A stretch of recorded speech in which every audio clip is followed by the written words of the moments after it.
girls, my name is Megan. I am 22 years old and I have been trying to conceive for over 3 years. Let me start off by saying if I look familiar to you, that is because I have had a channel before. The name of that was Mrs. Meg's M.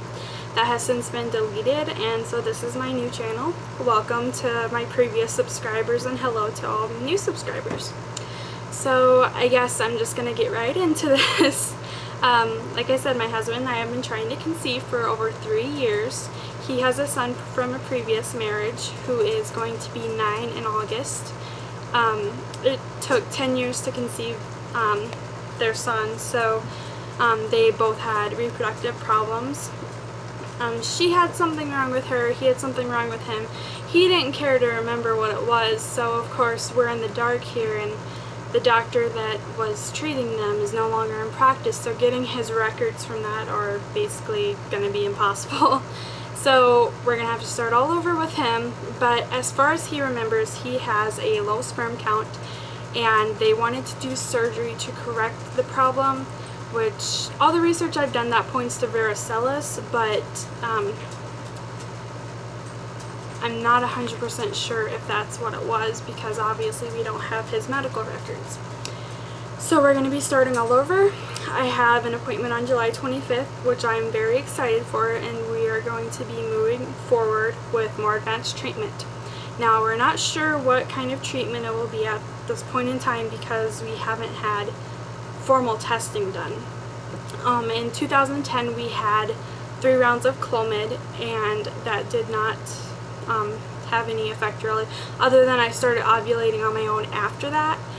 But I used to have a 30-day cycle, ovulate on day 15 or 16, and this year my cycle has just gone wacko. It started going to a 40-day cycle and then a 50-day cycle, and now I'm at a 60+ day cycle, and I'm not ovulating, or I'm ovulating super late, or I'm not having a strong ovulation, and it is just crazy. So we have tried so many natural things trying to conceive, trying to boost his sperm count and all that stuff. Tried maca root, Vitex, Kosh, soy isoflavones, like I said, Clomid, and just all sorts of things. We've even tried menstrual cups after sex during ovulation. But obviously now I'm not really ovulating anymore, so we have bigger problems than we thought. I don't have any signs really of PCOS other than the extended menstrual cycle. I have had some pains mid-cycle that I thought were maybe like a cyst or something, but I've never had it super bad. I don't have any other symptoms of PCOS. I don't have like excess hair growth or anything like that. So I'm not sure what the doctor is going to say, and I'm kind of nervous, but I'm hoping that everything turns out okay for me, and that it's just that I have a hormone imbalance or something that's easy to correct. We're thinking that maybe we're going to end up having to do an IUI, hoping that that's all we have to do. Obviously if we have to move forward with IVF or something, that'll be something that we have to talk about because that is a big decision and a big expense. But like I said, we are hoping for the best, obviously preparing for the worst.